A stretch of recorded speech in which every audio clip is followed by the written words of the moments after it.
Baik, masih kita membahas tentang najis-najis yang dimaafkan ketika mengena air. Nah, kemarin kita baru bahas satu ya, najis yang dimaafkan di air. Sebenarnya bukan hanya di air, di badan, pakaian, tempat sama aja. Apa itu? Apabila tidak terlihat, apabila najisnya tidak terlihat oleh mata normal. Pokoknya kalau kita tidak melihat najisnya, baik di air, di badan, pakaian, tempat, maka kita tidak perlu mencari tahu.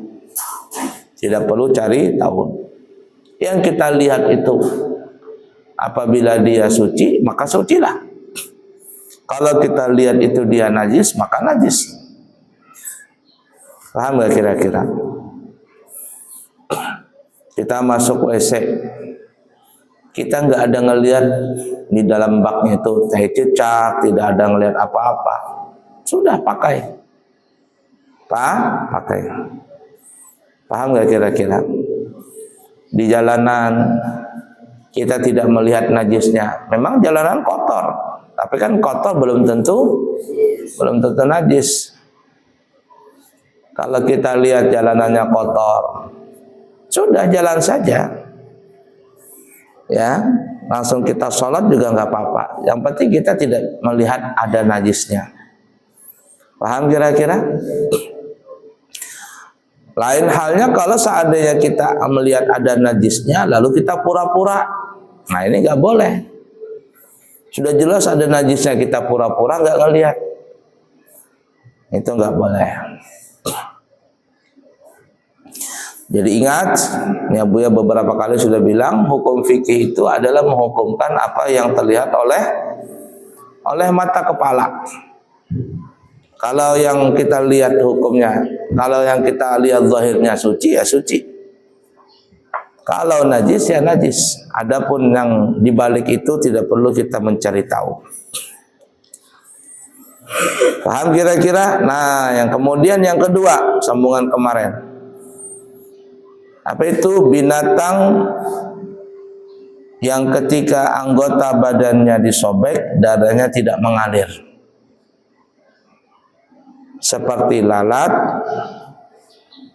ya, kemudian apa lagi? Nyamuk itu berdarah enggak? Berdarah, tapi bukan darahnya dia, darahnya selain dia. Nah, apa saja binatang yang tidak mempunyai darah mengalir? Laron, sama semut, apa lagi? Tawon, lebah. Ini binatang-binatang yang tidak mempunyai darah mengalir. Apabila binatang itu jatuh ke dalam air atau benda-benda cair. Kalau air apa ya? Yang 7 macam itu. Laut, hujan, salju embun, laut, sungai, sumur, sumber, atau mata air. Itu namanya air. Apalagi atau benda-benda cair. Benda-benda cair seperti umpama minyak, bensin, apalagi parfum, yang benda-benda cair. Coba baikkan mikrofonnya. Ya, benda-benda cair apapun juga. Nah, apabila kejatuhan binatang yang tidak mengalir tadi, ya,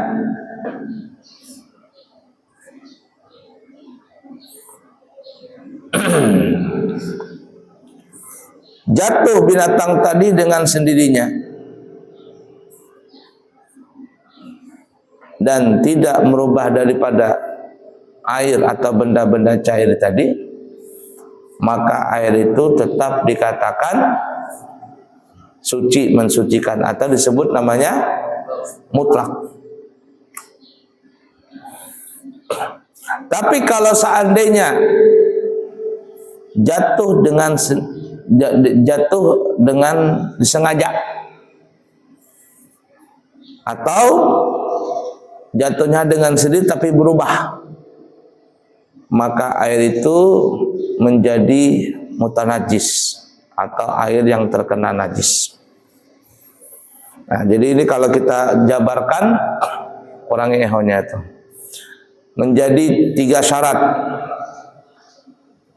Satu, binatang itu darahnya tidak mempunyai darah yang mengalir. Tanda darah mengalir itu apabila binatang itu luka, dia tidak menetes. Dia cuma keluar tapi tidak mengalir. Kamu beda kalau ayam. Ayam umpama ayam itu apabila dilukai, umpama di kakinya, di sayapnya atau di pahanya, apalagi di lehernya, darahnya itu menetes, mengalir. Ini mengalir namanya. Paham nggak? Kalau binatang yang tidak mengalir dilukain, luka umpama dia robek atau apa, keluar darah. Cuman orang Banjar secuil. Atau nggak ada darahnya sama sekali. Seperti semut, ada nggak lihat darah semut tuh? Apakah semut itu berdarah atau tidak? Wallahualam.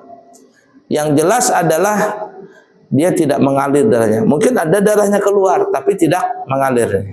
Ini namanya mengalir. Apalagi sampai netes, tek. Paham nggak maksud Abu ya? Nah, itu tiga syarat. Binatangnya tidak mempunyai darah mengalir. Satu, jatuh dengan sendirinya. Tiga, tidak merubah air itu atau benda cair itu. Maka air atau benda cair itu masih dihukumkan suci. Ini kamu lihat ada apa namanya itu? Ada air. Kejatuhan lalat mati umpama, masuk lalat tadi dalam air itu. Kita lihat syaratnya tadi yang tiga. Lalat mengalir nggak darahnya? Mengalir atau tidak? Tidak. Yang kedua, jatuhnya sendiri atau disengaja?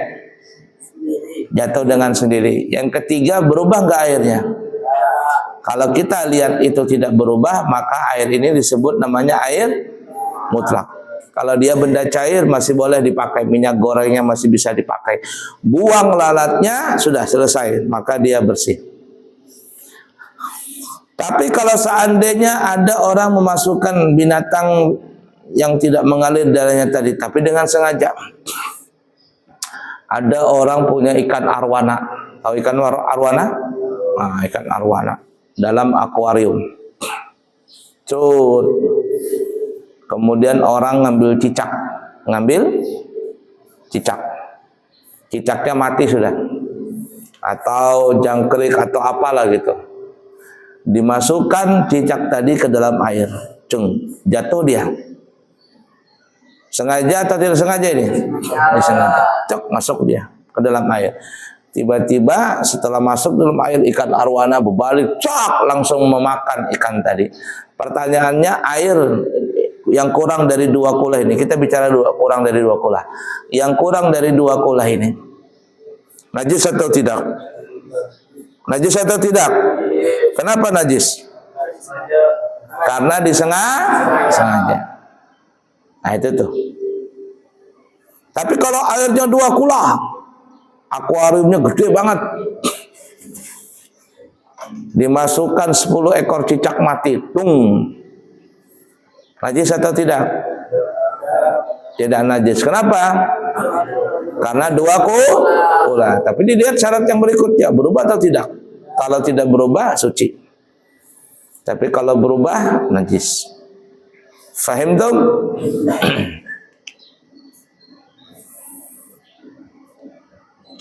Ada air di ember, kemasukan lelat 1 ekor, mati. Tapi berubah airnya, berubah bau. Apa hukumnya? Najis atau tidak? Najis. Kenapa? Karena dia sudah berubah. Paham kira-kira? Nah, Durakim. Nah, paham? Ini tanggal berapa hari ini? 18 ya. Nah, nanti ujian tanggal Senin, hari Senin tanggal berapa itu? Abu ya berangkat, nah tanggal Senin, Jumat. Rabu berarti 29, Jumat 29, 28. Rabu dan Kamis ujian kitab ini. Hari Rabu depan ini, bukan Rabu ini ya. Ini Rabu apa? Rabu depan lagi, ya. Abuya berangkat tanggal 29, berarti 27 dan 28 ujiannya. 27 dan 28. 27 ujian takrirat, 28-nya fiqhul Islam. Paham kira-kira? Insyaallah. Siap-siap dibaca. Makanya ada keterangan tulis. Sekarang perhatikan, Anda tanya. Soal. Anak tikus. Tikusnya tikus curut lagi. Tahu tikus curutnya? Tikus curut besar atau kecil? Kecil. Anaknya lagi ini kecil. Baru lahir. Kecil banget. Kalau dia tikus kecil ini kecil banget. Kira-kira kalau dilukain berdarah, ada darah mengalir atau tidak? Tidak kan ya? Ada tikus kecil anaknya. Kalau dia berdarah itu rasa-rasanya nggak ada darah mengalir. Anggaplah anak tikus kecil itu tidak mempunyai darah mengalir. Tidak punya darah mengalir. Ada air kurang dari 2 kula. Anggaplah kita punya air 100 liter. 2 kula atau kurang 2 kula? Kurang. Tikus tadi beranak di di atas plafon. Tiba-tiba anaknya yang cilik tadi, yang diperkirakan gak ada darah mengalir, jatuh ke dalam bak tadi, yang airnya 100 liter, yang kurang dari 2 kula. Jatuh, mati di situ. Jatuh dengan sendirinya. Anak tikus kecil yang diperkirakan tidak mempunyai darah mengalir, airnya tidak berubah. Paham gak kira-kira ini pertanyaannya? Soalnya nih, maksudnya.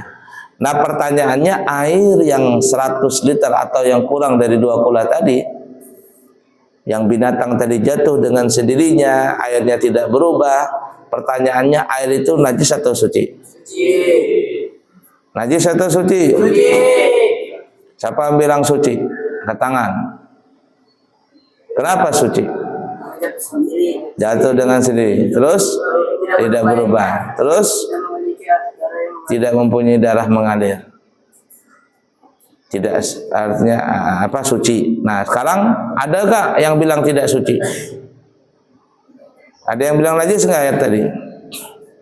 Angkat tangan.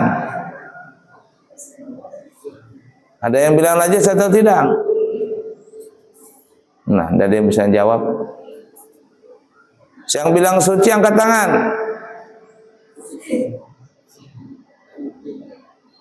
Yang bilang suci semuanya angkat tangan. Nah, kamu ngapain? Ngangkat apa? Ngangkat kaki. Yang bilang najis angkat tangan. Tidak ada yang angkat tangan. Yang bilang najis, Abuya aja angkat tangan. Kenapa najis? Karena kurang dari 2 kula. Bukan. Kenapa najis? Karena mati di dalam air. Hah? Karena mati di dalam air. Bah, sudah jelas mati dalam air. Tadi kan bang, kalau darahnya tidak mengalir kan tidak najis. Jatuh dengan sendirinya, airnya tidak berubah, tidak najis. Tapi kenapa Abuya berani bilang najis? Bukan bau. Nggak berubah, airnya nggak berubah, orang masih kecil kok. Jawabannya adalah najis karena tikus yang namanya tikus, mau kecil mau besar ya tetap tikus. Kalau dia besar jadi mama, jadi bapak, darahnya mengalir nggak? Mengalir. Jadi jangan persoalkan masalah kecil atau besarnya. Tikus, anak tikus sudah. Oke, masih kecil nggak ada darah mengalir. Kalau dia besar, mengalir nggak darahnya? Tikus sudah, kamu lihat tikus tuh. Kalau kamu pecahin dia otaknya tuh, kamu lihat tuh, tikus banyak di jalanan mati, diinjak mobil. Berdarah nggak? Darah mengalir itu. Sampai orang bikin bakso dari daging tikus. Paham nggak? Jadi yang hukumnya najis, kenapa? Jangan dilihat kecil atau besarnya. Nanti kalau tikus itu dia sudah jadi orang tua, punya darah mengalir atau tidak?